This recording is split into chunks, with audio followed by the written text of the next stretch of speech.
Good morning, students. How are you? I hope you're well. I'm your SS teacher Neha Sharma. Student, as you know, we are doing the chapter number 11, the climate, and in this chapter we have done the climate, the definition and the define of climate and the weather.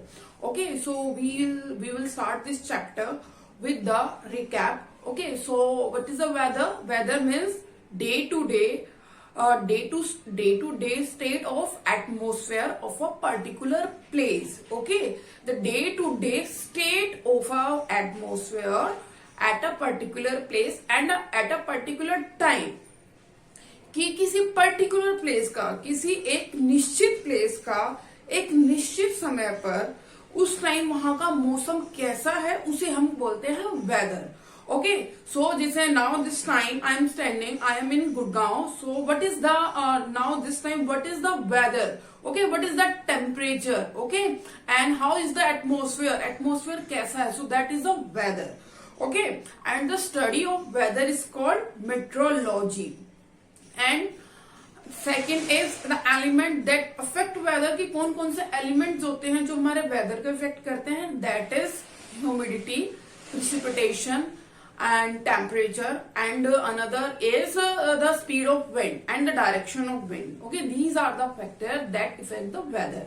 And on the other hand, climate means the average weather pattern of a large area over a long period of time is called climate. Okay, climate का means होता है when we observe the weather of a large area over a long period of time. जब हम किसी बड़े area का, किसी भी कंट्री का या किसी भी स्टेट का काफी लंबे समय से उनका जो डेली जो वेदर होता है उसको ऑब्जर्व करते हैं और उनके बाद जो रिजल्ट निकलता है, जो कॉन्क्लूजन निकलता है, that is a climate of that place. Okay, so climate means the average weather pattern of a large area over a long period of time is called climate, and the study of climate is called climatology. Okay, now the factor that affect climate. Okay, factor that affect climate कि कौन कौन से factor होते हैं जो हमारे climate को effect करते हैं. Okay, so first factor is distance from equator. Okay, distance from equator. Okay, so student, look at here. Here I am making a earth. This is an earth. Okay, imagine that this is an earth, and equator means equator. What is an equator? Equator is latitude. Okay, so what is latitude? Latitude क्या होता है? Imaginary line that run horizontally on the earth is called latitude. Okay, जो हमारी imaginary lines होती है जो horizontally move करती है, that is latitude. So equator 0 degree latitude is called equator. इसको हम क्या बोलते हैं? इसको हम बोलते हैं equator. Okay, so do you know the equator receive the direct and the maximum heat of the sun. ये जो हमारा इक्वेटर होता है वो अर्थ की सबसे ज्यादा हीट जो होती है वो डायरेक्ट हमारे इक्वेटर वाले पोर्शन पर पहुंचती है. तो that why the places that is near to the equator is hotter and the warmer. Okay, इसी वजह से जो भी एरिया इक्वेटर के पास होता है वहां जो है ज्यादा गर्मी होती है, and the places that is far away from the equator is cooler. Okay, south pole. और जो भी प्लेसेस हमारे इक्वेटर से दूर होते हैं, like if we move upward, अगर हम ऊपर की साइड जाते हैं मतलब पोल वाली साइड जा रहे हैं, या फिर हम साउथ पोल वाली साइड आ रहे हैं, तो क्या होगा? Sun rays fall slanting. इस एरिया पर सन की जो रेज होती हैं वो स्लैंटिंग होती हैं. सो that's why this place is cooler and the climate of this place is cooler. Okay, cold. क्या होगा कि जो भी प्लेसेस हमारे इक्वेटर के पास होते हैं that receive maximum and the direct heat of the sun. ये वाला पार्ट जो है वो सूरज की डायरेक्ट हीट को रिसीव करता है. So that why the climate is hot. इसी वजह से यहाँ जो हमारे प्लेसेस होते हैं, जो यहाँ कंट्रीज है, वो हमेशा हॉट रहती हैं. And if we move away from the equator, लेकिन अगर हम इक्वेटर से दूर जाते हैं या नॉर्थ पोल की साइड जाते हैं, साउथ पोल की साइड जाते हैं, तो हमारा जो क्लाइमेट होता है वो क्या होता है कि सन की रेज वहां पर स्लैंटिंग जाती है और इस वजह से वहां का जो क्लाइमेट होगा वो कैसा होगा, cooler. Okay, clear students? Okay, now we will move on the next factor, height of place above sea level. Height of place above sea level we also called altitude. उसको हम क्या बोलते हैं, एल्टीट्यूड भी बोलते हैं. So sea level means where the sea exist. Okay, sea level होता है कि जहां पर हमारे समुद्र होते हैं, उधर से हम लोग जो है प्लेसेस को देखते हैं कि वो कितनी हाइट पर है. ओके बेटा, सो क्या होता है कि the places that is near to sea level, the air and the atmosphere that is near to sea level, की कोई भी एयर जो हमारा एटमोस्फेयर जो सी के पास होता है, ठीक है, जो हमारा सरफेस के पास होता है, मीन्स वहां की एयर जो होती है, air contain maximum water vapour and the dust, कि उस एयर में जो सी लेवल के पास, like this is our sea, ठीक है, तो इधर के आसपास जो भी एयर होगी उसके अंदर हमारे डस्ट एंड वाटर वेपर क्या होते हैं, वाटर वेपर मैक्सिमम होते हैं. ठीक है, सो इस एयर के अंदर यहां से ये वाटर वेपर बने और वो ऊपर चले गए, तो ये वाली जो सी लेवल के पास जो एयर होती है उसमें वाटर वेपर और डस्ट मैक्सिमम होते हैं. ठीक है, तो अब एयर के अंदर वाटर वेपर एंड डस्ट जो है वो ज्यादा है, तो वहां की एयर जो है वो क्या हो जाएगी, थिक हो जाएगी. और इस वजह से, थिक होने की वजह से इस एरिया में, यहाँ जो ये जो एरिया है जितना भी, यहाँ पर क्या होगा, क्लाइमेट हॉट. क्या हो जाएगा, क्लाइमेट हॉट. ओके, लेकिन when we move on a height, लेकिन अगर हम सी लेवल से ऊंचाई की तरफ जाते हैं, लाइक आप अपना शिमला ले लो, ठीक है, कश्मीर ले लो, ठीक है, so this places are on height from the sea level. ये जो प्लेसेस हैं वो हमारे सी लेवल से काफी ऊंचाई पर है. तो क्या होता है कि ऊंचाई पर जो हमारी एयर होती है दैट इज थिन. वो कैसी होती है, थिन होती है. Reason, this air does not contain water vapour, कि इस एयर के अंदर वाटर वेपर जो होता है वो भी कम होता है. रीजन, क्योंकि इवेपोरेशन कहां पर ज्यादा होगा, जहां पर सी होंगे, ओशियन होंगे, वहीं पर होगा. इस वजह से यहाँ वाली जो एयर थी उसमें क्या था, वाटर वेपर ज्यादा था. But the air that is near to Shimla and the Kashmir contain less amount of water vapor and the dust, so the air is thin, so thin air is cooler than sea level. इसी वजह से जहां की जो air होगी वो क्या होगी, कूलर होगी. ठीक है, cooler than sea level.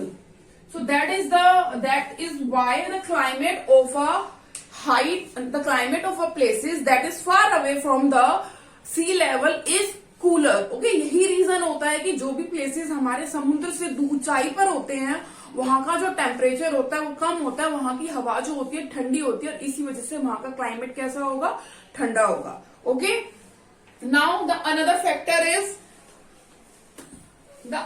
Factor is distance from the sea level. Okay, height and the distance means, okay, height means होता है वर्टिकली वो कोई प्लेस सी लेवल से कितनी दूरी पर है. Okay, next is distance from the sea. Next is distance from the sea. From sea, this is an another factor. Okay, distance from the sea. So this factor show me the places horizontally how much far away from the ocean. Okay, ये वाला factor हमें ये बताता है कि कोई place sea level से horizontally कितना दूर है. ओके, सो क्या होगा बेटा, फर्स्ट थिंग कि land has a quality to become quickly hotter and cooler than water. Okay, जो हमारी लैंड एंड द सोइल होती है, it has a quality to become cooler and warmer quickly as compare to water. क्या होता है कि हमारी जो सोइल होती है बिकम कूलर एंड वार्मर,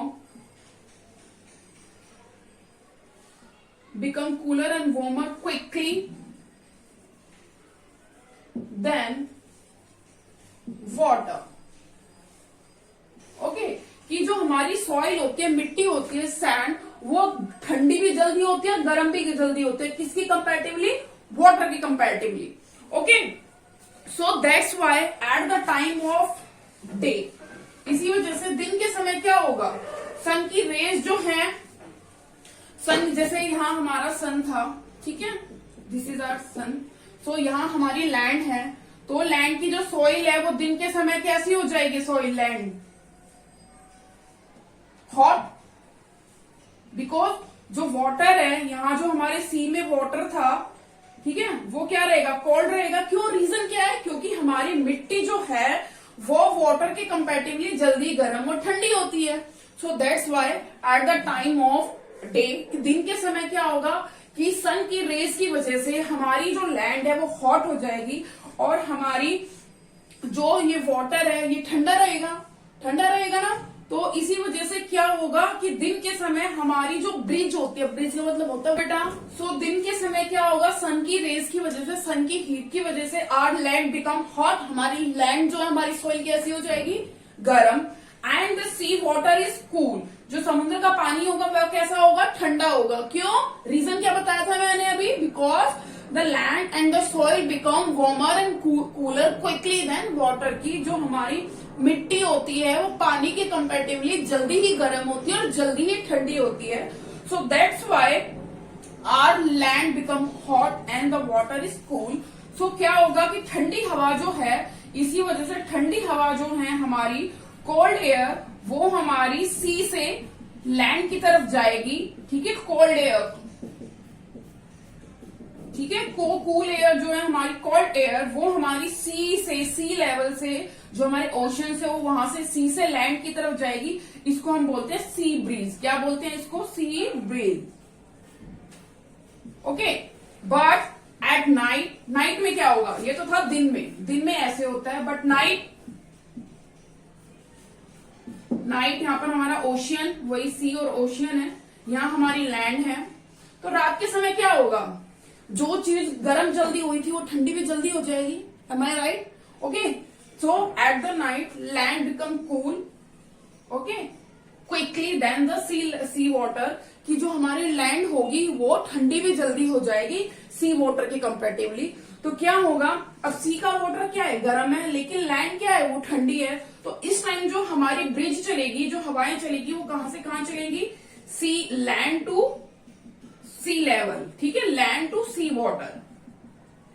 इसको हम बोलते हैं लैंड ब्रिज। क्या बोलते हैं इसको हम लोग? Land bridge. ओके, सो इस वजह से क्या होगा कि वहां का जो ऑलमोस्ट क्लाइमेट होता है वो हमेशा मॉडरेट रहता है, मॉडरेट, ठीक है। हमारा जो भी प्लेसेस, हमारा जो ओशन के पास जो भी प्लेसेस होते हैं वहां का क्लाइमेट हमेशा कैसा रहता है? Moderate. Reason is sea breeze and land breeze make the climate of that place moderate. कि ये रीजन होता है कि वहां जब दिन के समय जो लैंड ब्रिज होती है, सी ब्रिज होती है, और रात के समय जो लैंड ब्रिज होती है, वो वहां के एटमॉस्फेयर को मॉडरेट करके रखती है। मॉडरेट मतलब होता है ना तो बहुत ज्यादा गर्म, ना बहुत ज्यादा ठंडा, ठीक है। Neither too hot not too cold. Okay, moderate में neither too hot not too cold, कि ना बहुत ज्यादा ठंड ना बहुत ज्यादा गर्मी। So that's why the places that is near to sea, कि कोई भी प्लेसेस जो समुद्र के पास होता है, the places that is near to sea is climate कैसा होता है? मॉडरेट। ओके, यही रीजन होता है कि जो भी प्लेसेस समुद्र के पास होते हैं वहां का क्लाइमेट हमारा मॉडरेट होता है। Reason is due to land breeze and the sea breeze. क्या होता है कि लैंड ब्रिज और सी ब्रिज जो है वहां के एटमॉस्फेयर को बैलेंस करके रखती है, ठीक है। Okay, and the places that is away from the sea, जो भी प्लेसेस समुद्र से दूर होते हैं, ठीक है, like Haryana, Delhi, Rajasthan, so climate variation take place there very quickly. तो वहां पर जो क्लाइमेट वेरिएशन होता है, क्लाइमेट में जो चेंज होते हैं, सीजन चेंजेस होते हैं, वो वहां पर ज्यादा होंगे। Okay, clear? Okay, now the third factor is, now the fourth factor is, fourth factor.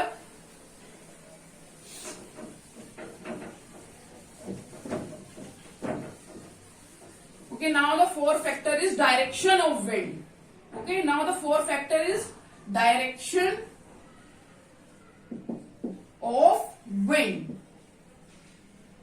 Direction of wind means the wind comes from which area, कि जो हमारी विंड है, जो हवाएं हैं, वो कौन से एरिया से आ रही है.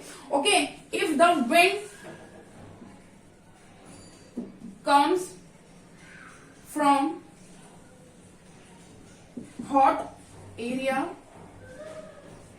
it make the places warm. Okay, so wind comes from hot area. अगर हवाएं किसी गर्म जगह से आ रही हैं तो वो किसी जगह के जो क्लाइमेट है उसको कैसा कर देंगी, वार्म कर देंगी. और in the opposite, if the wind come from the cold area, अगर हमारी हवाएं ठंडे एरिया से आ रही हैं तो हमारे प्लेसेस को ठंडा बना देंगी.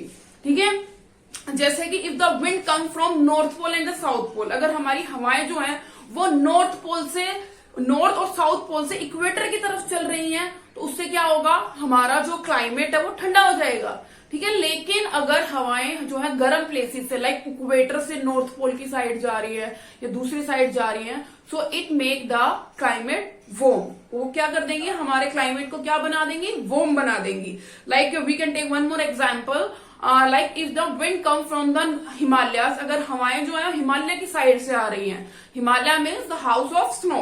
Okay, the home of snow भी बोल सकते हैं, जहां पर हमेशा बर्फ रहती है. तो बर्फ क्या करेगी, बर्फ वाले एरिया से अगर हवाएं आएंगी तो वो ठंडी होंगी. ठीक है, तो वो हवाएं जो आसपास के प्लेसेस है उसको भी ठंडा कर देंगी. लेकिन if the wind come from the Thar desert, लेकिन हवाएं अगर थार डेजर्ट से आ रही है तो it make the climate atmosphere hot. वो हमारे क्लाइमेट को और हमारे जो एटमोस्फेयर को कैसा कर देंगी, गर्म कर देंगी. Okay, clear. And the next is moisture. Okay, humidity भी बोल सकते हैं, we can call it humidity. Okay, moisture and the humidity. Last is humidity.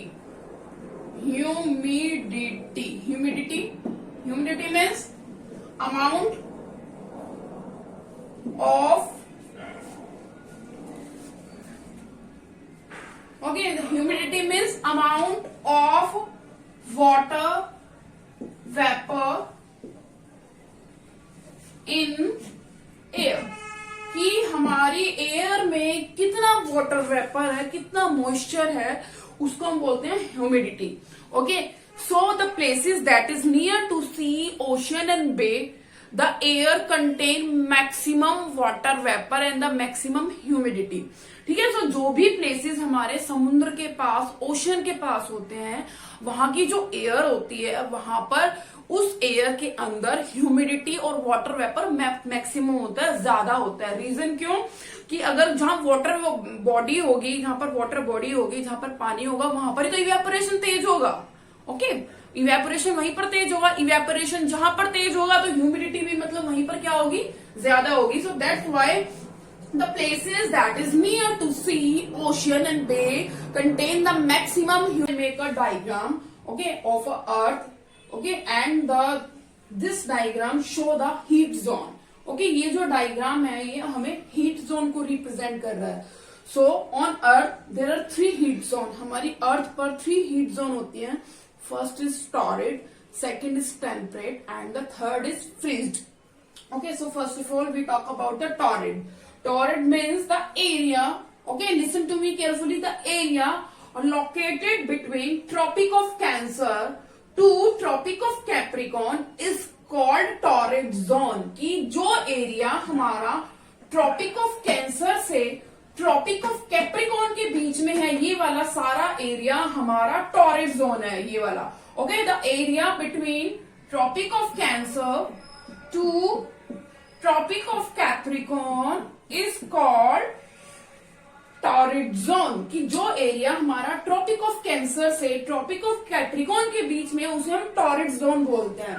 Okay, torrid means होता है hot. Okay, so this torrid zone receive the direct rays of the sun. कि भाई इसको torrid zone ही क्यों बोलते हैं, why is the reason, what is the reason behind it that we called this area a torrid zone? Because this area receive the direct rays of the sun. Reason क्या है, क्योंकि जो हमारा torrid area जो होता है, ये वाला जो एरिया है, the area between Tropic of Cancer to Tropic of Capricorn receive direct rays of the sun, so that's why we call this area torrid zone. Okay, torrid means the hottest zone, mean this area receive the maximum heat of the sun, क्योंकि यही area जो है वो सूरज की सबसे ज्यादा रोशनी को absorb करता है. So that why we called this area a torrid zone. Torrid को नॉर्मल लैंग्वेज में बोलते हैं हॉट या फिर हॉटेस्ट जोन. ओके, इसी वजह से इस एरिया में सबसे ज्यादा गर्मी होती है. उसके बाद next, the area located between Arctic Circle to Tropic of Cancer. The area located between Arctic Circle to Tropic of Cancer. Okay, here I make different type of line which represent temperate zone. Okay, so area from Arctic Circle to Tropic of Cancer in the south hemisphere, and the area from Tropic of Cancer to Antarctic Circle. Okay, the area in the southern hemisphere between Tropic of Capricorn to Arctic Circle represent the temperate zone. ये वाला जो area है ये क्या represent करता है? that area represent the temperate zone. Temperate means moderate, neither too hot not too cold. Okay, यहाँ का जो क्लाइमेट होता है वो ना तो यहाँ बहुत ज्यादा गर्मी होती है और ना ही बहुत ज्यादा सर्दी होती है. Reason because this area receive a slanting rays of the sun, क्योंकि ये एरिया जो है वो सन की थोड़ी स्लैंटिंग रेज को फेस करता है. यहाँ पर सन की थोड़ी सी स्लैंटिंग रेज आती है. So that's why we call this area a temperate zone. Okay, temperate means neither too hot not too cold, कि ना ही बहुत ज्यादा गर्मी और ना ही बहुत ज्यादा सर्दी. Okay, so the area between Arctic Circle to Tropic of Cancer in the northern hemisphere and the area located between Tropic of Capricorn to Antarctic Circle in the southern hemisphere is called temperate heat zone. इसको हम क्या बोलते हैं? temperate zone, because this area receives slanting rays of the sun, so that's why the climate of this area is not too hot and not too cold. Okay, next is area located between Arctic Circle to South Pole in the northern hemisphere. Okay, area located from Arctic Circle to North Pole to North Pole, from North Pole to, wait a minute, I make some mistake. Okay, so student, the area located from Arctic Circle to North Pole in the northern hemisphere and the area located between Antarctic Circle to South Pole, okay, is called the freezed zone. इस area को हम लोग freezed zone बोलते हैं. freezed zone, freeze का मतलब होता है ice. Okay, the area that is covered with snow all over the year. तो इस एरिया को हम लोग जो है वो freeze zone बोलते हैं. I am making a triangle to represent the freeze zone. कि इस freeze zone को represent करने के लिए मैं ट्राइंगल बना रही हूं. Okay, so Arctic Circle to North Pole ये जो एरिया है and the Antarctic Circle to South Pole ये एरिया जो है ये हमारा फ्रीज्ड जोन होता है. ओके, फ्रीज जोन का मतलब होता है this area receive minimum heat of the sun, कि ये वाला एरिया जो है वो सन की मिनिमम हीट रिसीव करता है. मतलब बहुत कम यहाँ पर सूरज की रोशनी पहुंचती है, या सन रेज जो होती है, हीटनेस जो होती है सन की वो बहुत कम होती है. So that's why we call this area freezed. Freezed मतलब होता है area that is covered with ice, कि कोई ऐसा एरिया जो हमेशा आइस से कवर रहता है उसको हम फ्रीज्ड जोन बोलते हैं. So that is the reason because this area Arctic Circle to North Pole and Antarctic Circle to South Pole receive the minimum heat, कि इस एरिया पर सन की बहुत कम रोशनी आ पाती है. सो दैट्स वाई यहाँ का जो क्लाइमेट होता है, यहाँ जो एरिया होता है मोस्टली हमेशा स्नो से कवर रहता है, आइस से कवर रहता है. इस वजह से इस एरिया को हम लोग बोलते हैं freezed zone. Freezed. Okay, clear students? Okay, so go through from your chapter. अपने चैप्टर को रीड करना, इसके बारे में रीड करना. Then I will take your class and if you have any doubt you can ask to me in your Zoom class. Okay, So till then, bye all of you. Have a nice day. Take care.